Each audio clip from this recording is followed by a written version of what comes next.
You guys said, hey, Craig, you got to see this video. And I said, I know, I love this guy. It's Ken LaCorte, common sense, data-driven video essay. We're in for a long one today. Sit back, buckle up. I'm going to give you all my thoughts on his research. What's going on with boys and school? In the United States, women now dominate. Men earn just 42% of college degrees, the lowest share ever recorded. Wow. There are now millions more female college students than male. And college is the end of a sometimes troubled pipeline that starts at 4 years old. Boys are more likely to be held back in kindergarten, suspended in preschool, diagnosed with ADHD, placed in special education, and drop out of school. The elephant in the room is a simple one. What's the deal? I'm Ken LaCorte. I dug into the numbers and theories, and I'm not here to convince you of anything, but to hopefully give you a fair overview of what I've learned. So here's where we're headed. This is what Ken does exceptionally well, is he gives you a full guideline of his videos once it starts. Here's where we're going, blah, blah, blah, blah, blah. It's excellent. And as far as the data goes right there, I've never heard any of that before. The idea of boys dropping out as opposed to girls actually does make more sense to me, at least. Boys have a little more social pressure when it comes to providing. So, if they're not doing well in school, we're just going to drop on out and possibly go out and get a job, something like that. First, the trouble with boys. Looking at how bad the numbers really are. Then, how boys are built differently and why that gets ignored. From there, why there's really no fix in sight, followed by the cost of failure, which is bigger than people realize. Let me predict. Obviously, number two is beyond simple. Everybody understands this except for those possibly in teaching positions and various unions, teaching unions, which leads to number three. I'm just going to guess that leadership here is driven by, I'm going to say, white liberal women. That's my guess. And I'll close with a silver lining and let you be the judge on that one. So let's start with how bad the trouble with boys actually is. Most of my stats here are from the United States, but this isn't an American quirk, and it's not a very new one. The biggest study ever done on this looked at over 1 million students in 30 countries. Interesting. It found girls getting better grades than boys in essentially every subject going back to 1914. That's 6 years before American women could even vote. Similar patterns showed up everywhere. Reading, for instance. Girls outperform boys in reading at every grade level and in every U.S. state. Worldwide, in 2022, international testing covered 81 school systems around the world, and girls outread boys in 79 of them. Can I just state the obvious here? I think we all understand at least when I was in school a long time ago, and just seeing it from my kids right now who are in school, girls traditionally do better in school, as you see here. And that's something I think everybody understands. That's not shocking to anybody. I think the thing, and I'm going to make a wild assumption here, if you have the great intelligence of, some of these girls that are going through school, but the problem is that they're so emotionally driven when it comes to decision making, when it should be data driven. They're so smart, but like I said, wild assumptions right here. I'm just going based off of stereotypes and my personal experience. Out beyond reading to overall school achievement, and girls come out ahead of boys in about 70% of the countries studied. Researchers also checked whether this tracked with how progressive a country was. The theory was that liberal societies might tilt classrooms toward girls. That didn't hold up. Girls out-achieve boys in Scandinavia, but they also out-achieve boys in Qatar and Jordan, places where women can barely leave the house without a man's permission. Whatever's dragging boys down, it's bigger than American politics, and you really can't blame it on your local school board. For many boys, the trouble starts before school really begins. One Yale study found preschools expel boys at 4.5 times the rate of girls. And these are 4-year-olds we're talking about. Boys make up close to 60% of every kid held back a grade. They're also twice as likely to get an ADHD diagnosis. Can I speak on that for just a second? I can, because we're here watching this video. Boys are rough. Boys hit and they fight, and they need to learn those social skills, that it's not okay to hit somebody for no reason in a school. I think that is a big reason why boys at 4 years old are suspended at a 4.5 times rate. They're just more physical. That's the reality of it. Like, once again, boys and girls are different, as he said. And they fill up 2/3 of special ed classes. They also disappear more. Boys drop out of high school more than girls in nearly every state in the country. About 6.3% of young men never finish, compared to about 4.4% of young women. The girls who stick around, they graduate on time more often as well. Follow those kids to college, and the gap increases. Now, this part is something new. So in the 60s, society started to make some profound changes. Okay. The women's liberation movement, birth control, shifting career and family norms. We went from a culture where women were expected to stay home and raise a family, and men were expected to earn enough money to support them all. In a system like that, to many, a woman getting a degree was seen as more of a luxury than a need. In 1970, men earned 57% of America's bachelor's degrees. And in that changing culture, it's no surprise that college numbers became more equal. But they did more than that. They hit equal enrollment numbers in 1982, but the numbers kept going in the same direction. Today, it's flipped almost exactly. Men now hold the same smaller numbers women held back when everyone agreed the system was rigged against them. Again, about 58% to 42%. Think about what you just said there. It was flipped. The system's rigged against you. We want equality. Blah, blah, blah, blah, blah. It is gone past that at this point. The men who do enroll finish less often. There are a minority of students, but a majority of dropouts. So that's the what's happening part of this. But I think the more interesting part is the why. Because the more I dug into it, the less it looked like something schools did to boys, and the more it looked like a mismatch between how schools work and how boys work. I studied for this test, but if I deserve an F on a wrong fact, let me know in the comments and I'll address it below. My sources and notes are in the description as well. He does a good job of that every So I didn't episode. see anything to imply that schools set out to fail boys, but there are a lot of differences between girls and boys. They're built differently, and they don't arrive at school looking the same. 3 big differences drive things: how brains develop, how boys behave, and how boys' ability spreads out differently than girls. Okay, and we all know this. We know everything about this. Generally, girls are, 2 years ahead when it comes to development from a number of different things. Obviously, they enter puberty earlier, and that's just, I don't know. It's like, it seems like such a simple thing that people just haven't put into practice. Start with I the hope brain. we get to that. The prefrontal cortex handles impulse control, planning, sitting still when you don't want to, and it matures later in boys than girls. Yep. Put a 5-year-old boy and a 5-year-old girl in the same kindergarten class, and developmentally, she's usually ahead of him. I mean, not necessarily smarter, just further along with the skills that schools reward. 50 Yes. years ago, that mattered less. Researchers who've compared old kindergartens to today's find that it's basically become first grade. Kids are expected to read by year's end in a grade that used to be mostly about play and socializing. Recess got shorter. Sit still and focus starts earlier every single year. School got more demanding of the exact thing that boys. Let me actually talk about that I'm sorry. I know I have so much to say when it comes to this. And we have seen this where I live, where they pulled back on recess. At one point they said, okay, we're only going to have we're going to limit recess, and we're only going to have PE like one time a week. PE one time a week. Oh my gosh. So that blew up. And then they were like, well, okay, maybe we should have a second PE now. Okay, that's great. But like, yes, kids have to get their energy out. They have to. It's like having a puppy, that puppy's just go. So are kids. Kids have all that energy. They have to get it out. And if you don't, guess what? They're not going to be able to pay attention in class. This is not rocket science, not rocket science. Boys are slowest to develop, which brings me back to ADHD, because boys get diagnosed at roughly twice the rate of girls.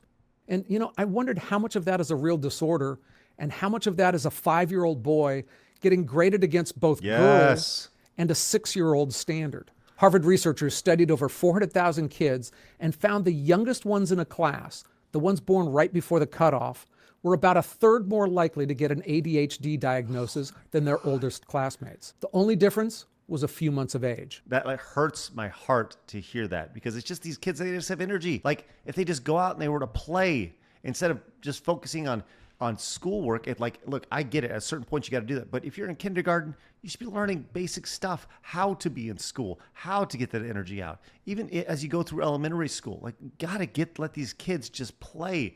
Such a big part of life. And then there's behavior. And this is often where grades come from. I mean, on average, boys bring more physical energy, a bigger appetite for risk, a stronger urge to compete, and a roughhouse. So researchers dug into why girls pull ahead on grades, and it turns out it wasn't really brains, It was self-control, the ability to sit down, focus, finish the assignment. On standardized tests, boys score about the same as girls, but they get worse grades. That gap widens most when teachers weigh grades on behavior, participation, and turning in homework on time. Grades aren't just measuring what kids know, they're also measuring how they behave. And boys aren't just behind on average, they're also scattered further to the edges. On those same standardized tests where they score about even with girls overall, boys pile up on both ends. More of the highest scorers and more of the lowest at the same time. By 10th grade, boys are overrepresented in the top 5% of math scorers and the bottom 5%. How many of y'all knew a kid in high school that was the smartest kid you knew, but just couldn't pass a class because they were bored? That happens so often. I mean, I say not the smartest kid you know, but I knew so many smart kids that just like, they didn't care. They didn't want to put the effort in. It's like, what am I even doing, you know? But they were brilliant kids who later went on to have tremendously successful careers or lives or for whatever they had going on, whether they started their own business, became whatever. But it was a product of them just being not challenged for whatever reason, whether or they just couldn't stay still. Like they were in class and they were just like, man, I'm ready to get out of here. I'm ready to burn some energy. I got this going on in my brain. We all knew people like that. We all know people like that. Girls cluster towards the middle, and researchers call that the males at the tails. It's not settled science across every trait, but it shows up pretty reliably when we measure raw ability, and it gets wider as kids get older. But it changes when you swap the test for a report card. Boys make up 2/3 of the lowest GPAs in the country, but only 1/3 of the highest. Same boys and their same brains, but they're measured in two different ways. Now think about how schools get developed. One curriculum with one pace and one behavioral standard, all designed for the average kid. Now, that works better for most girls, but it misses those boys on both ends. The kid who's bored out of his skull and checks out, and the kid who's genuinely struggling. So there's no... I know for a fact that schools cater to the, I'm going to use this term endearingly, lowest common denominator. They will not let that kid fail, but ultimately, who's the one who's being failed there? It's the kid who is 2, 3, 4 steps ahead of that kid who's ready to be challenged. But no, we have to wait for Timmy back here who's dumb as rocks. And I use that term very affectionately. Dumb as rocks, or can't, pay attention, or whatever reason, for whatever reason, cannot focus in class as a giant distraction. But little Sally over here, or Johnny, who is incredibly smart, they're just having to sit and wait. They're having to sit and wait as the last kid is taught to. That is public school to a T. There are so many problems in public school right now. No single boy crisis. There are really two different boys and two different kinds of trouble. And that distinction matters for everything that follows. Now, one more thing, because I expected this to be a poverty story, but it's beyond that. Among affluent 2-parent white families, 49% of their daughters finish college, but only 38% of their sons do. Wow. So the gap shows up at the very top of the income ladder where money isn't an excuse. But economists track brothers and sisters growing up in the exact same families and found a rough upbringing hits boys harder than it hits their sisters. When a family struggles, the son takes the bigger hit in school. And that gets worse the further you go down the income ladder. Poverty isn't a driver here, but it makes the boy problem hit harder wherever it lands. So years ago, when schools looked this lopsided, we passed federal laws. This time, that's not happening, although some of the young men may be solving their own problem. But first, today's sponsor is a really fun one.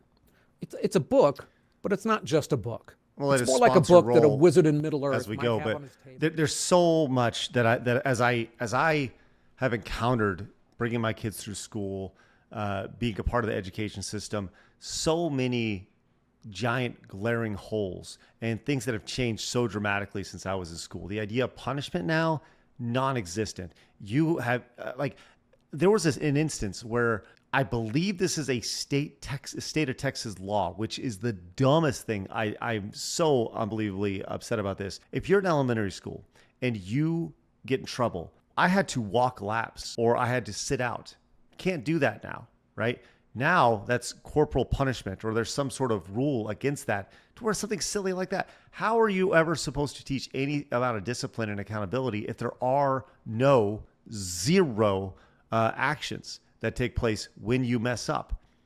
That's just the way it goes right now in public schools. Let's get back to this. 72, when the college degree gap favored men by about 13 points, the country responded. Congress passed Title IX against sex discrimination. Universities were investigated.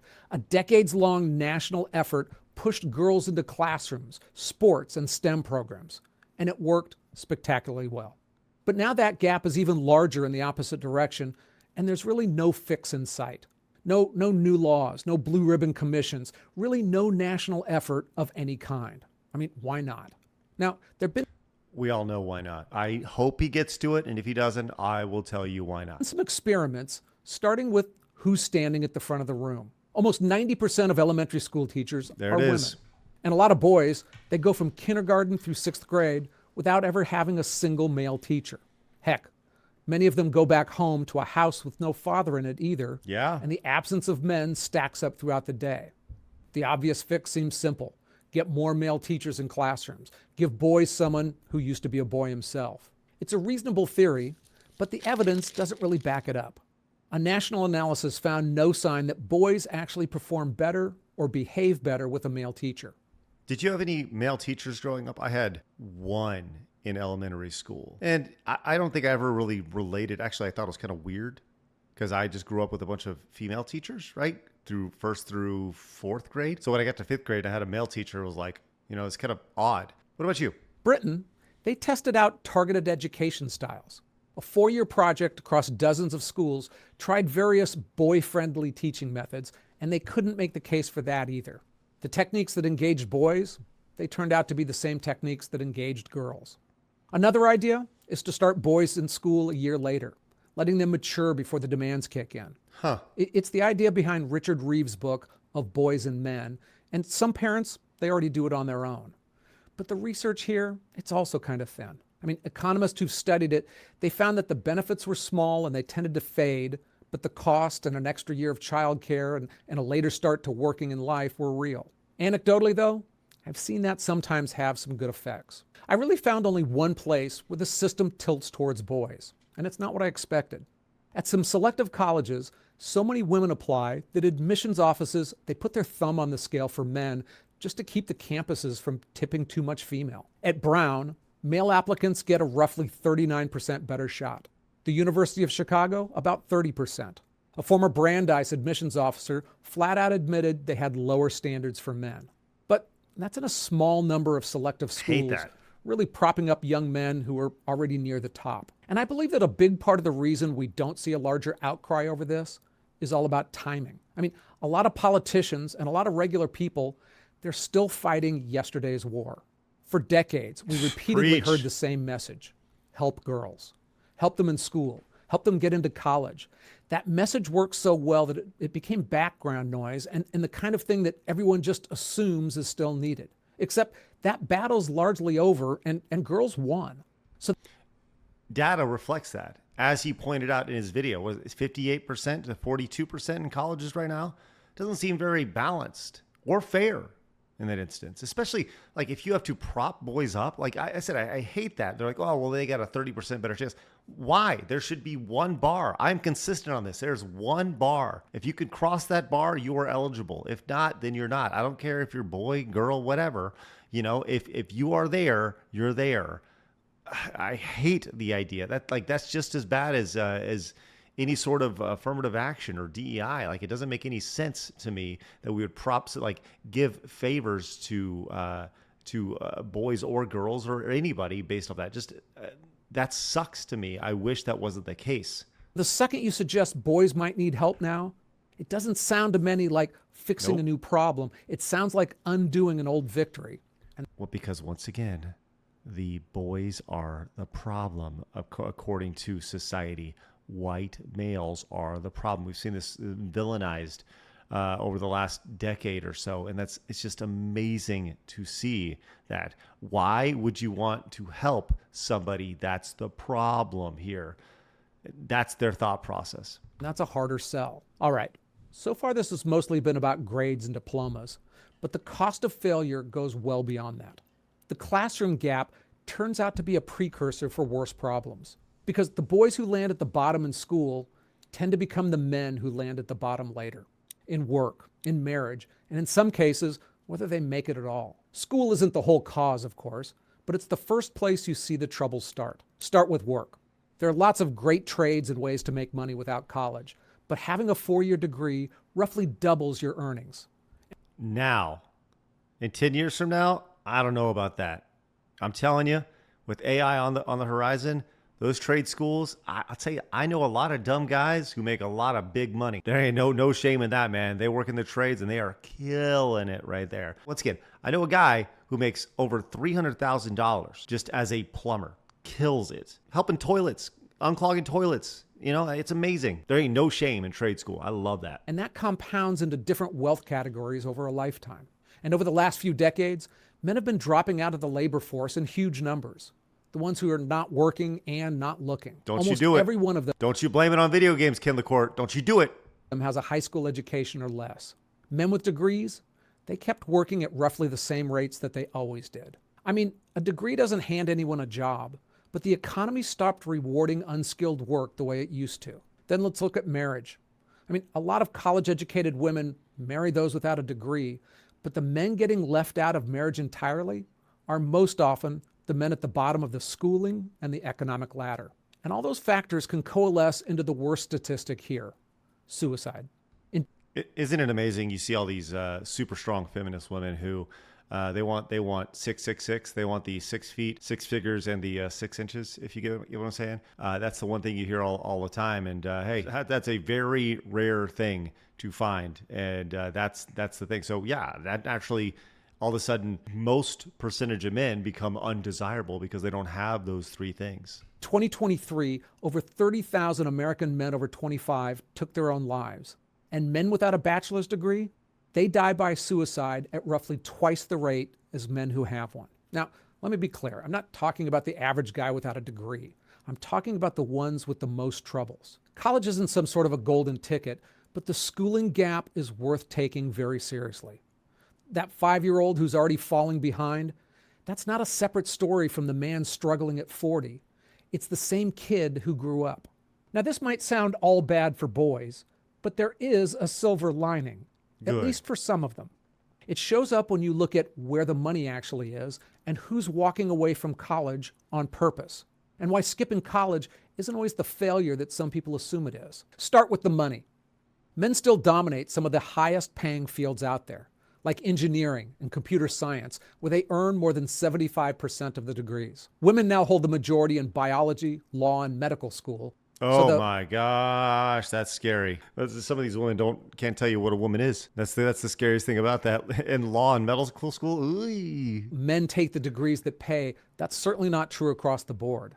But on the flip side, a lot of degrees just don't pay off anymore. College costs several times what it did a generation ago. Yep. And a growing share of majors, lots of them heavily female, no longer earn back what they cost. You mean like feminist studies and, the classic like yarn weaving and all these generic environmental whatever, or like even a business degree. Like, you know what? You want to know the best way? And I'm sure some of you have business degrees, but you want to know the best way to learn business? Going into business or being around somebody who has been in business their entire life. That's how you learn the real business. It's like Rodney Dangerfield going back to school and him talking to the professor. He's like, this is how it really works. The professor has this idealistic thing. How do we sell this product? And he's like, well, yeah, but this is how it really works. Like that's how you really learn, by doing. Borrow many thousands of dollars for a degree that leaves you in debt with no real career boost. That's not a blanket argument against college, but one against assuming college is automatically a good trade. And some of the men skipping it seem to have figured that out. Mm-hmm. Skilled trades have gotten genuinely lucrative. Electricians, linemen, welders, plumbers. Mm-hmm. Many of these now out-earn a lot of degree holders, and they do it without that debt. And it's not just some of the trades either. I mean, we've seen some of the most valuable companies on earth being built by men who walked away from college or never went at all. Bill Gates, Steve Jobs, Mark Zuckerberg. In tech especially, many employers now care a lot less about your degree and more about what you can build. A whole generation is now smartly asking whether the By the way, I would say that's not just tech. I would say that's anything. I don't care. In particular, me, I've hired, I don't even know how many people in my life. I don't care about your degree. I care about what you can build. diploma is worth what it costs. And young men, they're acting on that question first, skipping college in bigger numbers. So when a capable 18-year-old skips an overpriced English degree and finds a paying career that didn't need college, that's not someone failing. That's someone reading the market correctly and getting out of a bad deal before it happens. Preach, Ken He looked LaCorte. at the options and he Preach. took the best path. Still, this rosier story, it mostly belongs to the young man who could have gone to college and chose not to, not the ones who needed an education that they never got. So the takeaway, why are so many young men skipping college? Some of them are making a smart move, but a lot of them, they just don't mesh with school. There isn't one boy crisis here, but two almost opposite ones. Different young men with completely different problems, and only one of them fixes itself. And for our society, to many, raising the alarm can sound like taking something away from girls when it's really just admitting that the finish line has changed. Look, men and women are more similar than they are different. But those differences, they're fascinating. And it's a topic I keep coming back to. I made another video asking a question that gets some people going before they even hear the answer. Are women bad at math? This video will make you... And that is the genius of Ken LaCorte. I love his videos. It's one of my favorite channels on YouTube right now. I'll obviously put a link in the description, but I would honestly love to hear your thoughts about this. You know, he is very data driven. He delivers it. He lays it out and he said, hey, what do you think about that? And I really appreciate that. I don't think there's a whole lot of slant in the way he delivers his message, but I think there is absolute brilliance in it. Anyways, go check it out. Go check his channel. I promise you it's a good one. There's a ton more. If you like, I'll react to more. Let me know down in the comments. And if you're new, subscribe and go watch another video right here.